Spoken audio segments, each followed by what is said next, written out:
अस्सलाम वालेकुम दोस्तों, आप सभी लोगों का इस वीडियो के अंदर खुशामदीद। मैं आप लोगों के लिए लेकर आया हूँ आज एक नई और दिलचस्प वीडियो जिसके अंदर आपको बहुत सारी चीज़ें सीखने को मिलेंगी। लोगों का अक्सर आपने देखा होगा यही प्रॉब्लम होता है कि वो इंग्लिश की स्पीड को बढ़ाना चाहते हैं, जिस तरह से अंग्रेज़ बोलते हैं, मगर वो उसके अंदर नाकाम रहते हैं सिर्फ़ और सिर्फ़ इस वजह से क्योंकि वो जिस तरह से स्पीड अपनी इंग्लिश में तेज़ी रवानी लेकर आते हैं, तो उसमें होता ये है कि वो कहीं न कहीं कोई न कोई वर्ड्स को आगे-पीछे कर देते हैं और जिसकी वजह से इनकी जो स्पीड होती है इंग्लिश की, वो टूट जाती है और वो आगे नहीं बढ़ पाते और यही चीज़ उनका जो कॉन्फिडेंस होता है, उसको डाउन करती है। इसके अंदर आपको मैं ये बताना चाहूँगा कि किस तरह से ये आप जो स्पीड है, इसके ऊपर काम करके और अच्छी अंग्रेज़ी बोल सकेंगे अपने जो करीब-करीब में जो आपके लोग हैं जिनसे आप बात करना चाहते हैं, बिल्कुल उसी तरह जिस तरह से अंग्रेज़ बात करते हैं, ठीक है? लेकिन सिर्फ़ और सिर्फ़ इसके अंदर आपको इसमें समझना होगा और उस पे अमल भी करना होगा। क्योंकि देखें, अगर आप समझ लेंगे और उस पर अमल नहीं करेंगे, जो मैं अभी आपको समझाऊँगा, तो फिर वो चीज़ किसी काम की नहीं रहेगी। आपको समझ तो आ जाएगा, लेकिन आपको अमल करने की ज़रूरत है ताकि आपकी जो स्पीड है, वो आपकी बरकरार रहे और आप मज़ीद आगे से आगे बोल सकें। तो चलें आज की क्लास को स्टार्ट करते हैं। देखते हैं हम किस तरह से अपनी स्पीड को बढ़ा सकते हैं। देखें, मैं आपको बता दूँ कि इस चीज़ को देखने के लिए कि किस तरह से आप अपनी इंग्लिश को बढ़ा सकते हैं, आपने देखनी होती हैं वीडियोज़। अच्छा, आप यही सोच रहे होंगे कि हर बंदा यही कहता है कि वीडियोज़ देखें। देखें, आपने क्या है कि पहले तो समझना है कि किस तरह से अंग्रेज़ बात कर रहे हैं, उनका लहज़ा, उनकी जो अंडरस्टैंडिंग्स हैं, वो आपको होनी चाहिए कि किस तरह से वो क्या वर्ड और कहाँ-कहाँ यूज़ कर रहे हैं, ठीक है? इसके लिए मैं आपको सजेस्ट करूँगा गूगल पॉडकास्ट के बारे में। अगर आप इसको चेक करेंगे तो इसमें आपके पास सबटाइटल्स के अंदर यानी वो जो बोल रहे हैं वो आपके पास रिटन में लिखा हुआ भी होता है। तो लाज़मी मैं यही आपसे कहूँगा कि हर बंदा यही सोचता है कि मुझे समझ में तो आ रहा है, सुन तो रहा हूँ मैं, लेकिन कुछ ऐसे वर्ड्स होते हैं जो कि आपके समझ में नहीं आते और वो आप चाहते हैं कि मैं इसको जानूँ। तो वो आप देखेंगे कि बिल्कुल आपकी स्क्रीन के सामने लिखे हुए आएँगे वही वर्ड्स जो सामने वाला बोल रहा है। तो आपको ये देखना है कि वो किस तरह से रवानी से इंग्लिश में बात कर रहा है और क्या-क्या वर्ड्स यूज़ कर रहा है, वो भी आप देख सकेंगे। सेम इसी तरीके से ब्रिटिश काउंसिल पॉडकास्ट भी है अवेलेबल, आप वो भी देख सकते हैं उसकी वेबसाइट पे जाके और वहाँ पर भी आपको इसी तरह से वीडियोज़ मिलेंगी, जिसमें आप आपकी जो इंग्लिश है वो जो बोल रहा है उसको पढ़ भी सकेंगे। पढ़ने से ये होगा कि आपके समझ में आएगा, क्लियर होगा कि क्या वर्ड उन्होंने बोला है और क्या आपने मिस जो किया है या आप जो समझ नहीं सके, तो आप रिवाइंड फॉरवर्ड करके इसको देखिए ज़रूर, समझें, इसके ऊपर अमल करें ताकि आप आगे बढ़ सकें, ठीक है? अच्छा, अब मैं कुछ चीज़ें आपको बताने लगा हूँ जिसकी वजह से आप समझेंगे कि क्यों जो अंग्रेज़ हैं वो ज़्यादा स्पीड में रवानी में बोल सकते हैं। अच्छा, आप लोगों ने देखा होगा कि जब हम उर्दू के अंदर बात करते हैं या हिंदी में बात करते हैं, तो हमारी जो कुछ वर्ड्स होते हैं वो हम रवानी से बोल देते हैं, ठीक है? तो इसी तरीके से इन लोगों के पास भी कुछ वर्ड्स होते हैं जो कि ये मिला-जुला के स्पीड में बोल देते हैं। जैसे हमारे सामने एक वर्ड है हाउ इट इज़ गोइंग, तो ये जो वर्ड है हाउ इट इज़ गोइंग, इसको हम इंग्लिश में पढ़ते हैं हाउ इज़ इट गोइंग, ठीक है? यानी अंग्रेज़ जो बोलता है इसको वो बोलता है हाउ इज़ इट गोइंग। और इसको अगर हम वैसे ही समझें कि वो जो इंग्लिश में जब बोलते हैं तो वो इस तरह का साउंड आवाज़ आता है हाउ इज़ इट गोइंग, यानी हम इंग्लिश में जब हम बोलते हैं हाउ इट इज़ गोइंग तो हम बोल रहे होते हैं पूरा उनका जो वर्ड है, पूरा जो सेंटेंस है उसे मिला के बोल रहे होते हैं, लेकिन जब ये लोग बोलते हैं तो ये मिक्स करके एक साथ और इसको इस तरह से कुछ पढ़ते हैं हाउ इज़ इट गोइंग। तो इससे होता ये है कि उनकी जो बात होती है वो जल्द ही पूरी हो जाती है और वो अपने जो स्पीड होती है बात करने की उसको बरकरार रख पाता है। अच्छा, इसकी एक और मिसाल मैं आपको दे देता हूँ।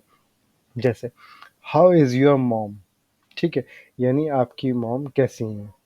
अब इसको अगर हम वैसे ही पढ़ें जिस तरह से हम लिखते हैं हाउ इज़ योर मॉम को हाउ इज़ योर मॉम, तो इसे अगर हम अंग्रेजी के उसमें देखें तो ये बोला जा रहा है how is your mom. Means इसको वो स्पीड में बोल देते हैं। अगर हम लिखने की बात करते हैं तो हम लिखेंगे बिल्कुल इसी तरीके से जैसे ये लिखा हुआ है हाउ इज़ योर मॉम।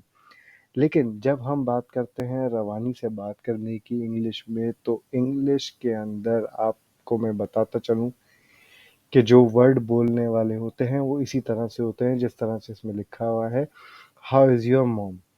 तो जो बोलने में आता है वो इसी तरीके से आता है अंग्रेज़ों के, बिल्कुल जो बोलचाल होती है उनका लहजा इसी में आता है।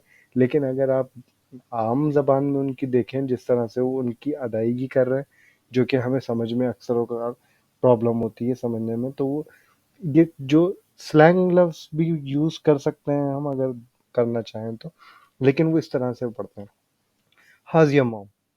देख रहे हैं आप कि किस तरीके से वो अपनी जो बात है उसको आगे लेके जा रहे हैं और वो भी रवानी के साथ। एक और इसकी मिसाल है, देखिए जी, हाउ इट इज़ गोइंग, ठीक है, हाउ इट इज़ गोइंग। तो अगर हम इसको लिखेंगे तो हम लिख सकते हैं इस तरह भी how is it going, how is it going. और जब अंग्रेज बोलेगा तो वो बोलेगा how is it going. Means आपने देखा कि किस तरह से उन्होंने हाउ इज इट को मिक्स किया और आगे ज्वाइन कर दिया गोइंग। गोइंग भी पूरा नहीं कहा। ठीक है, मैं आपको एक और मिसाल देता हूँ। इसमें नेक्स्ट है how do you get there. ठीक है, अब अगर आप इसको पढ़ेंगे बोलेंगे तो ये आएगा how do you get there. लेकिन जब आप सुनेंगे किसी ऐसे लोगों की अंग्रेज़ों की तो वो बात करेंगे how do you get there. ठीक है, तो यानी उनका जो एक एक्सेंट है वो भी आ गया, उसके अंदर उन्होंने जो डू है उसको ज्यू कह दिया, गे गेट की जगह गे कह दिया, तो मीन्स आप बात समझ गए। और उन्होंने अपने अल्फाजों को मिक्स करके कंबाइन करके आपको समझा दी बात, और आपको इनकी जो ये ज़बान है इसको समझना है। और अगर आप ये ज़बान भी इस्तेमाल करते हैं अपनी स्पीड बोलने में इंग्लिश में, तो आप देखेंगे कि आपकी जो रवानी है वो इंक्रीज़ होती हुई आपको फ़ील होगी। लेकिन शर्त ये है कि आपने इसके ऊपर मेहनत करनी है, इसके ऊपर काम करना है ताकि आप इनके जो अल्फाज हैं उनको समझ सकें। जो मैंने आपको बताया स्टार्ट में गूगल पॉडकास्ट का, तो आप अगर उसको पढ़ेंगे तो आप देखेंगे कि उनकी जो ज़बान है बोलने में वो इसी तरह की आती है, मगर जब आप लिखेंगे उसको तो वो लिखने में यही चीज़ आएगी। आपको उनकी सिर्फ़ और सिर्फ़ स्पीकिंग देखनी है कि वो किस तरह से स्पीक कर रहे हैं, क्योंकि हमारा अभी जो टॉपिक है, हमारा जो अभी हम काम कर रहे हैं, वो कर रहे हैं स्पीड को बढ़ाने के लिए कि किस तरह से हम अपनी जो इंग्लिश बोलने की ज़बानी है उसको बढ़ा सकते हैं। ठीक है, अगली मिसाल ले लेते हैं हाउ डिड इट गो। तो इसको जो वो बोलेंगे तो वो बोलेंगे how did go, means did it को डिड कर दिया उन्होंने, हाउ डिड गो। इसी तरह से जो अल्फाज हैं, एक और दे देता हूँ मैं आपको मिसाल, what do you need, what do you need. तो इसको उन्होंने मिक्स करके कह देना है what do you need, means दोनों चीज़ों को उन्होंने मिक्स कर दिया। एक और मिसाल है what do you think of, तो उसको ये कहते हैं what do you think of. देख रहे हैं आप किस तरह से मिक्स करके वो बात अपनी कह देते हैं। आपने नोट किया होगा हम भी जो ज़बान बोलते हैं उसके अंदर हम इस तरह से ये चीज़ों को मिक्स करके कह देते हैं जो सामने वाला समझ लेता है।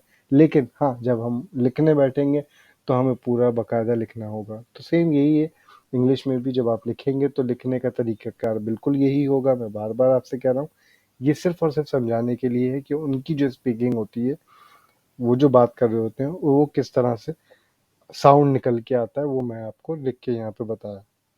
एक और है डिड यू एवर, तो वो जो बोलते हैं वो बोलते हैं डिड यू एवर। आपने नोट किया होगा, जो मैं बोल रहा हूँ वो आपने सुना भी होगा। ये वही वर्ड्स हैं जिनको मैं आपको सिंपली लिख के बता रहा हूँ कि वो जो बोलते हैं उसकी जो स्पेल बनती है वो सेम इसी तरह की बनती है, लेकिन जब आप लिखने में आते हैं जो समझते हैं वो ये है, डिड यू एवर। तो हम एक और मिसाल ले लेते हैं, हाउ डू यू। इसे हम अगर पढ़ते हैं तो ये क्या होता है, हाउ डू यू। इसी तरीके से लिखने में आता है, मगर बोलने में ये आता है how do, how do, how do.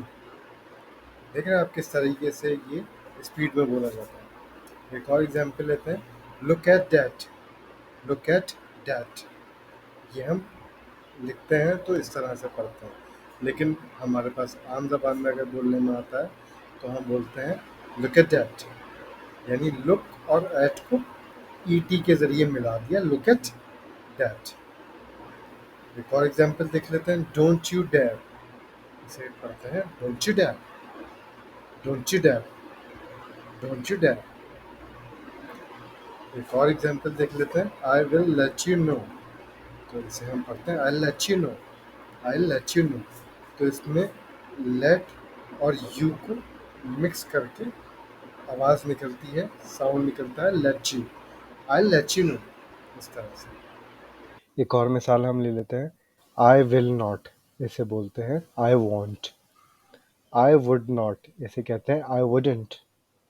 I will not मतलब इसे हम बोल सकते हैं स्पीकिंग के अंदर I want. I would not को हम कह सकते हैं आई वुडेंट।